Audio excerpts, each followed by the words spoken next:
and I have a resistance for bulb 1 of 20 ohms. So I separate this based on the circuit, and that's 12 divided by 20. So that's bulb 1. Okay.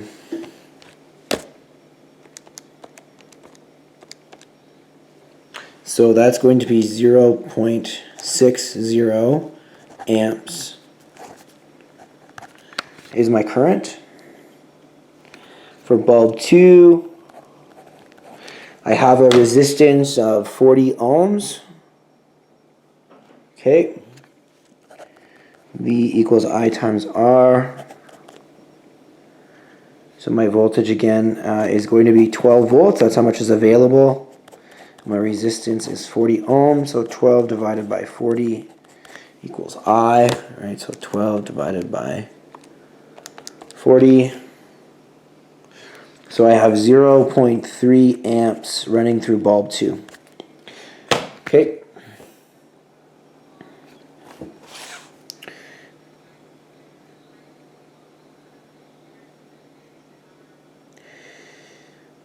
D says calculate the readings of voltmeters 1 and voltmeters 2.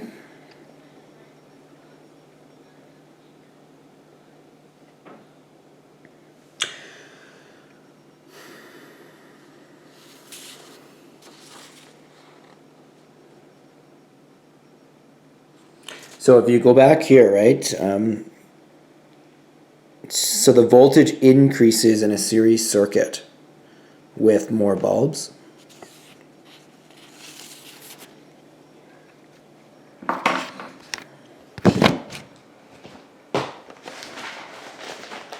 And I just need to double check this one really quickly.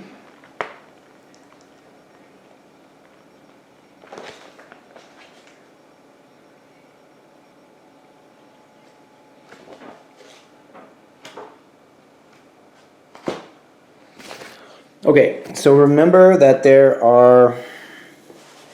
a total of, if I look at D for this, there's a total of 12 volts. Okay, and there's a total of 60 ohms. Bulb 1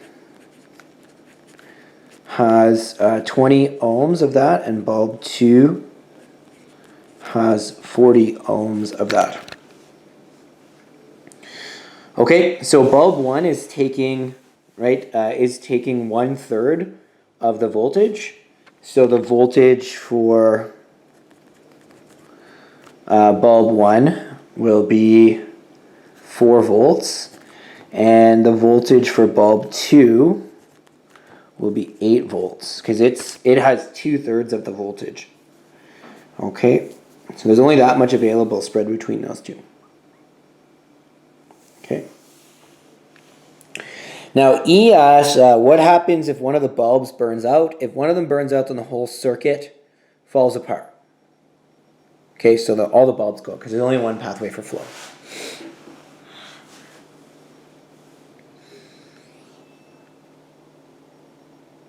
Okay, so A asks, so this voltmeter here is connected. Okay, this voltmeter is connected to, right, so this power source is connected to the whole circuit. That is another battery source here.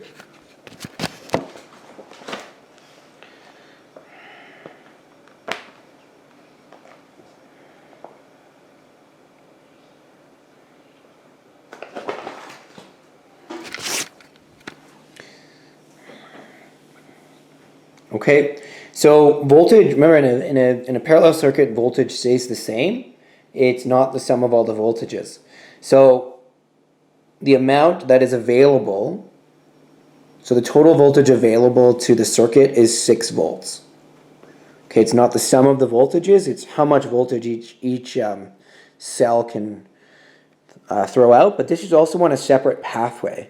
So this is on its own pathway here, so this battery source is not available for the rest of the resistors anyway. So if I look at 37, Okay, there's 6 volts available for this parallel circuit. This asks calculate the total resistance of the 2 bulbs. So total resistance is 1 over RT. So this is going to be 1 over 20 ohms plus 1 over 40 ohms. Okay, so let's solve for that. So I'm going to have 1 over RT, and that is 1 divided by 20, so 0.05. 1 divided by...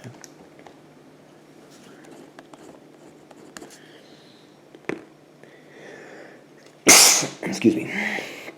Alright, so we've got this. I can add those two up. Right, so 1 over RT equals 0.075. Excuse me. And now I need to rearrange to isolate for RT, right? So this is going to be times RT times RT. All right, so it's going to be 1 over 0.075 equals RT. So don't forget that step when you solve for a parallel circuit. And I'm going to end up with 13.3 ohms as my total resistance. So you can see that's much, much less than the 60 in the series circuit. Calculate the total current flowing through the whole circuit.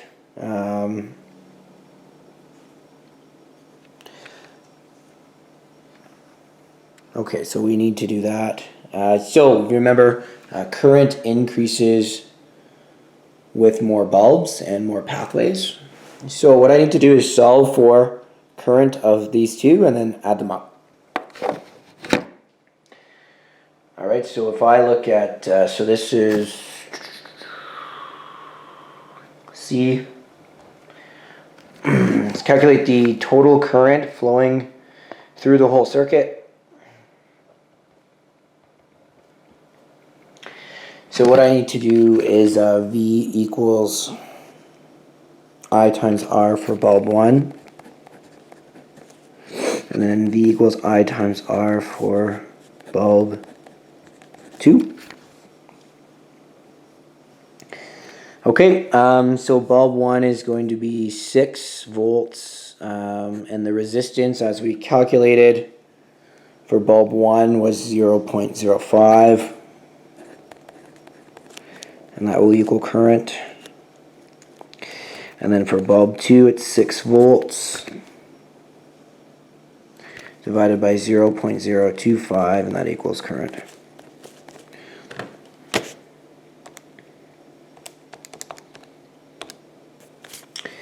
So that should be 120 amps for bulb 1, and then 6 divided by 0.025.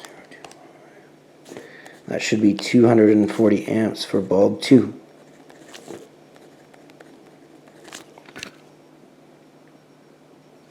Okay.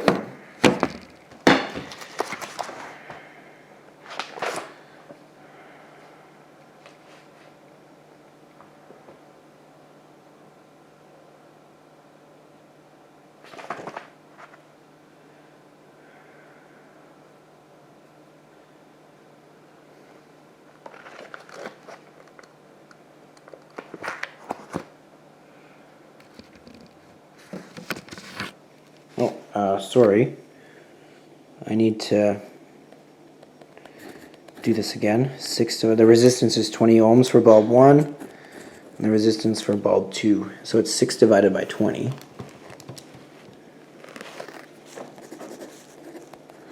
And that's 0.3.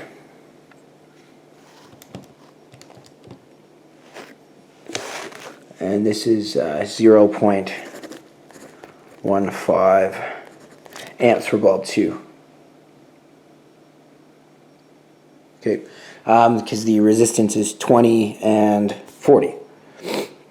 So 6, 20, and 40 with that. Okay, so the readings at so the reading at ammeter 1 should be 0.3 amps, The reading at ammeter 2 should be 0.15 amps. And the A3 should be A1 plus A2, and that's going to be 0.45 amps. Okay. So current increases with each resistor added. So you have to add the current of those two together in order to get A3, right? The total current. If the bulbs burn out, then this still works, right? Okay.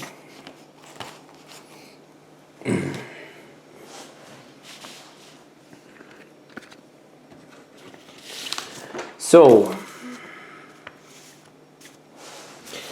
I want to show you just some practice questions.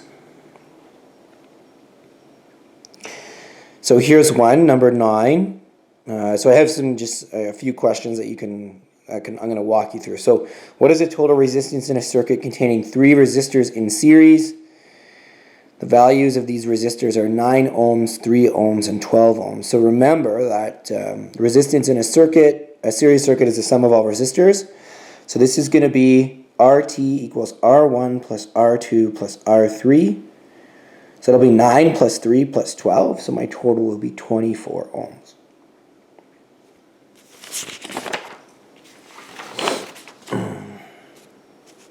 Okay, here's another question. What potential difference is required across, or a voltage across a conductor to produce a current of 8 amps if there is a resistance in the conductor of 12 ohms? V equals I times R. Right, so 8 amps, 12 ohms. Voltage will equal 96 volts. Okay. You could also do this.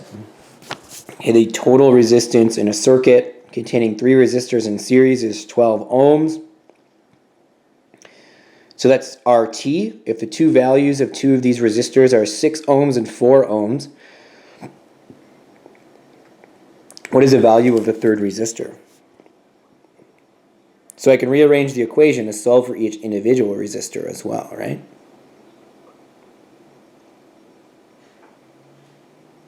Okay. Here's another one. What is the total resistance in a circuit containing 3 resistors in parallel? This is a parallel circuit. So 1 over RT.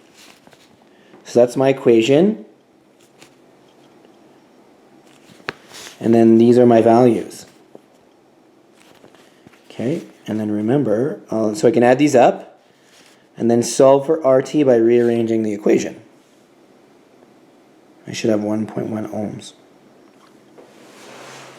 So here's another one. The total resistance in a circuit containing 3 resistors in parallel is 2 ohms. If the values of 2 of these resistors are 4.5 ohms and 9 ohms, what is the value of the third resistor? So I can rearrange to solve for the third resistor. Okay, so this equation is interchangeable.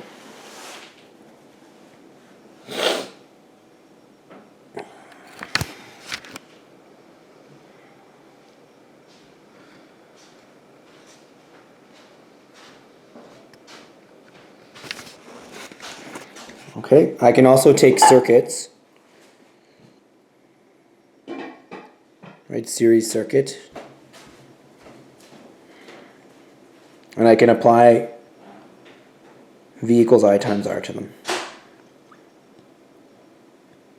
Series circuit, total resistance is the sum of all the resistors. I have a total voltage. Okay.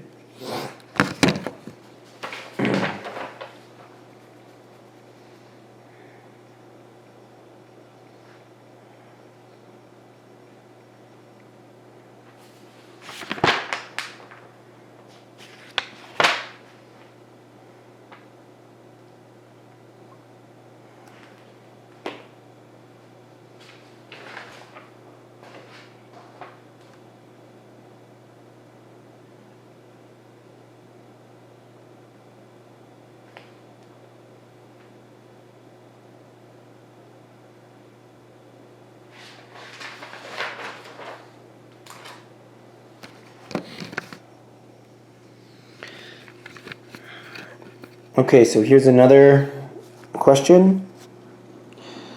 When an electric appliance is connected to a 1.2 times 10 to the second volt power line, there is a current through the appliance of 18.3 amps. What is the resistance of the appliance? So voltage in current, V equals I times R. I should get 6.56 ohms. Same with this. What potential difference or voltage is required across an electrical appliance to produce a current of 20 amps when there is a resistance in the appliance of 6 ohms?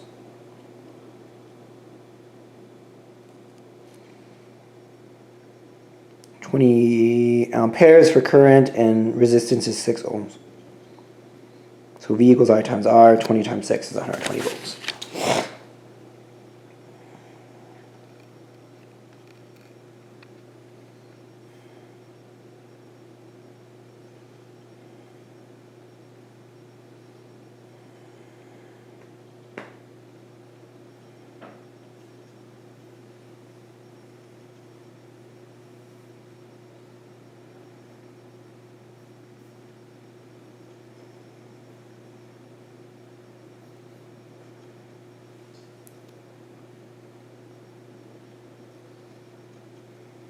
Okay, just seeing what might be another useful question.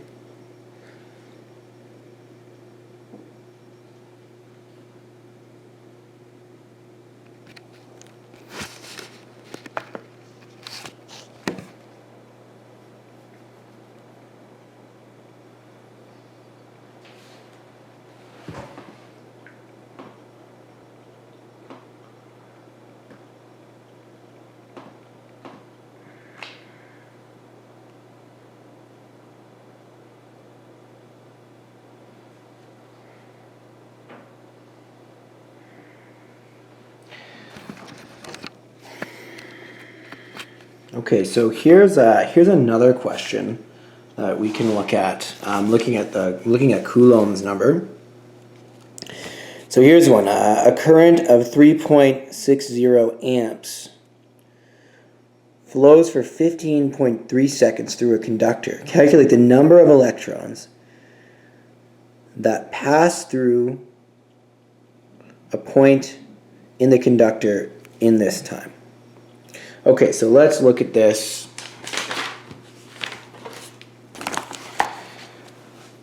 So remember that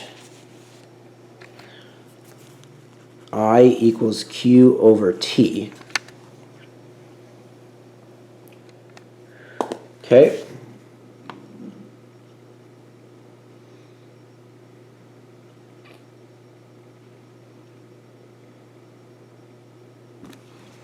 So I have 3.6 amps, and I can solve for charge, right?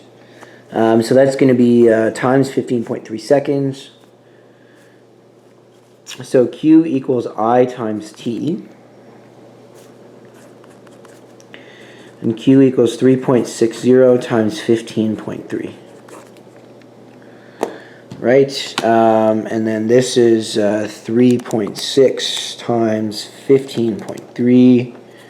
I end up with Q equals 55.08 coulombs. Okay, so it's asking for number of electrons.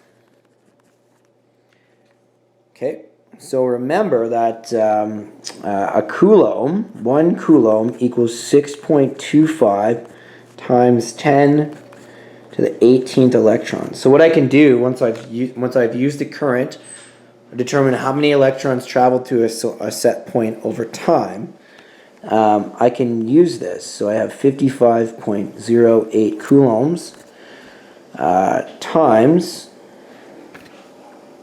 right? So I can convert coulombs to electrons, right? So I have 6.25 times 10 to the 18th electrons per 1 coulomb. I can cancel coulombs out, and I get my answer in electrons. Right, so that's going to be 55.08 multiplied by 6.25 times 10 to the 18th. I should get 3.44 times 10 to the 20th electrons. Okay, so I can take those circuit values and I can calculate for number of electrons as well. Right, here's another one that looks at current. So calculate the current through a conductor if a charge of 5.6 coulombs passes through a point in the conductor in 15.4 seconds. So I could, if I had minutes or hours, right, the minutes or hours can be converted to seconds, and this would be 0.36 amps. All right, I'm going to end this section here. I'm going to give you power and energy equations next, and then transformer equations, and hopefully we will be able to finish this series of lectures today.